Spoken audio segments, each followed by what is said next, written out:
this new Diddy lawsuit? Yeah, it just dropped some wild details about him and a shirt that used to belong to Biggie Smalls. Seriously, things are getting spicy. Just a heads up, YouTube has its own set of rules, so I've got to keep things a little coded, using words like finished and juicy so we don't get flagged. Wish I could be more direct, but you'll get what I mean. And don't forget, these are just allegations for now. Diddy's innocent until the court says otherwise. So, take all this with a grain of salt. Let's dig into it, step by step. Diddy kicked off Bad Boy Records back in '93 and shot Notorious B.I.G. to worldwide fame. Those two were tight, right up until Biggie's murder in '97. After that, Diddy poured his grief into his work, cranking out more hits and building a massive empire, stretching from music and fashion to Revolt TV.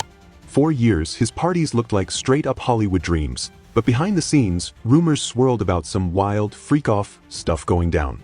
Then, everything flipped in late 2023. Cassie sued him for abuse and forcing her into those freak-offs. They settled that one quick, but it opened the floodgates. Suddenly, lawsuit after lawsuit started piling up. The feds raided his houses in 2024, and by 2025, he was on trial. In July, the verdict dropped, guilty on 2 federal prostitution charges. Now he's doing 50 months at FCI Fort Dix. Even while he fights to appeal, new civil suits keep rolling in. The latest?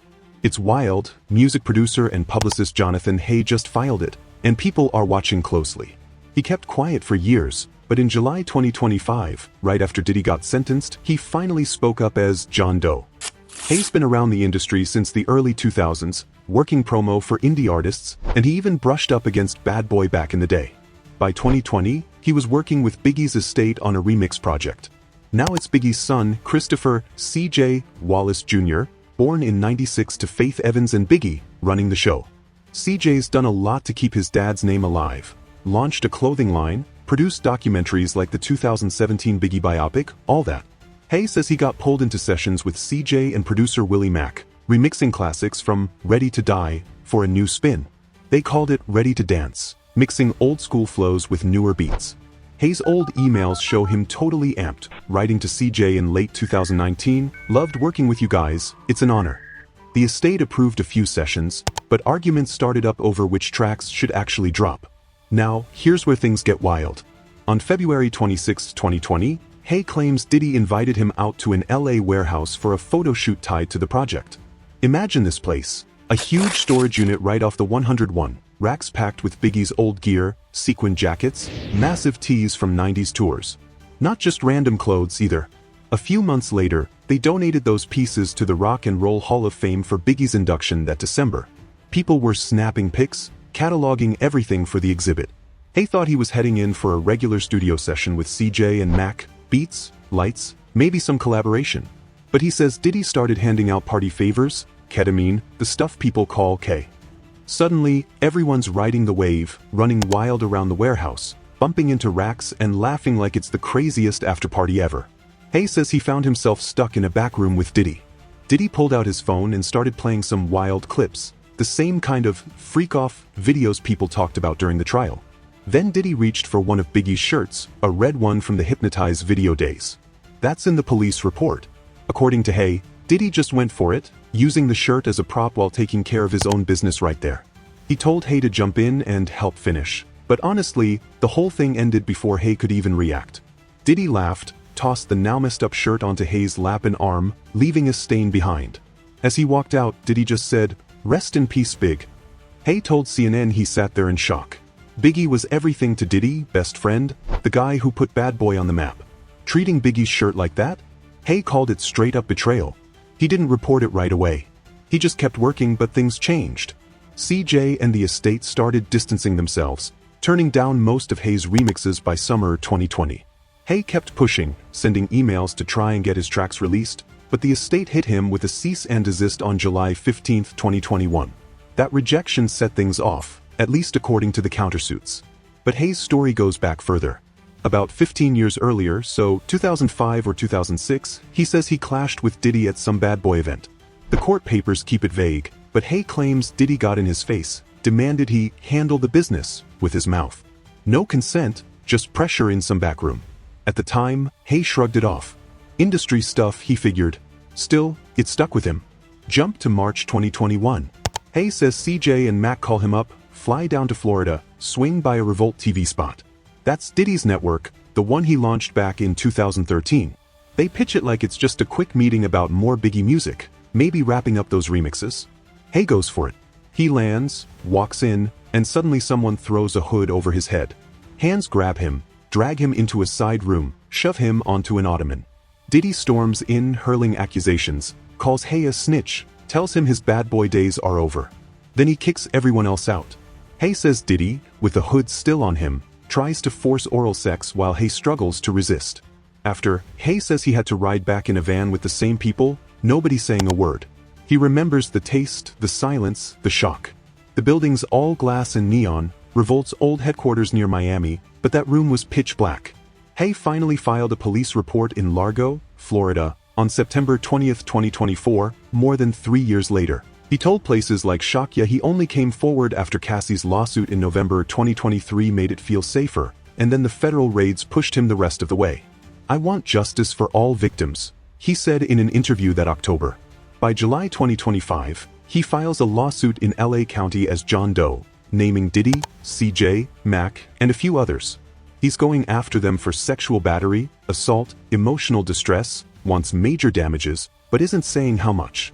Diddy's team didn't waste any time firing back. His lawyer, Jonathan Davis, shot out a statement. "These are false, defamatory claims in a media circus." Diddy denies abusing anyone and will prove it in court with facts. He didn't go into detail about the shirt, just gave a flat-out denial. CJ wasn't having it either. On November 13, 2025, he hit back and sued Hay for defamation in Florida. CJ says Hay made the whole thing up after the estate scrapped his remixes. There are emails from 2020 with Hay praising the team, no hint of any issues. CJ claims Hay got upset, threatened to leak music, then started spinning stories in interviews. Biggie's estate jumped in the next day, November 14th, and sued Hay too. They say Hay's YouTube rants, pulling in hundreds of thousands of views, wrecked CJ's reputation and cost him deals. They're calling it a stunt. Hay's promo gigs dried up after 2020, so he tried to get attention with shock value. Willie Mac? He shot down all the claims, called them pure fantasy. Then LA County Sheriff's Special Victims Bureau got involved on November 14, 2025, after Largo PD passed along Hay's report. Detectives are still sifting through evidence, nobody's been charged yet, but if charges land, Diddy could be facing extra state time on top of his federal case. Civil suits just need a preponderance of evidence, but criminal cases demand proof beyond a reasonable doubt. Hay's pushing for that, telling CNN on November 20th he wants full accountability. About the warehouse, it's still there, leased out for music storage. Biggie's Hall of Fame display opened back in December 2020. That shirt? It got donated, cleaned up, and there's no public note about any damage. All this is just part of a bigger storm. Diddy's federal case cracked open a whole mess: hotel suites, baby oil by the crate, NDAs everywhere. Witnesses talked about forced acts, drugs to loosen people up. Hay's accusations fit right into that ugly pattern: business and abuse getting mixed together. There are over 30 lawsuits now. Some settled quietly, others dragging on. New York's Adult Survivors Act let old claims come out until 2023, California followed suit. Diddy's supposed to appeal in January 2026, but with all these investigations, who knows if that'll actually happen? Why does this one hit so hard?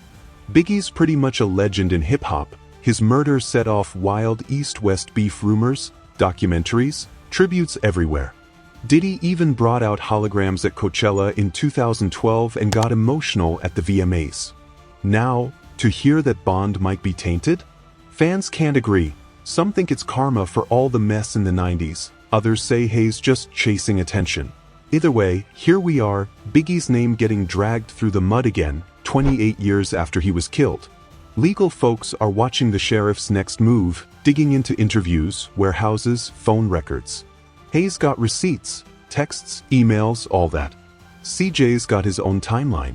Court's coming up. Hay's civil hearing lands in December 2025, maybe CJ's countersuit trial in spring 2026. Diddy's team? They just brought in a new PR guy, the same one who worked with Weinstein, so you know they're ready to spin things tight. What do you think? Does any of this actually stick, or does it just fade like all the others?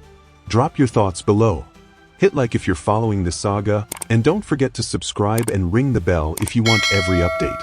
The story? Far from over.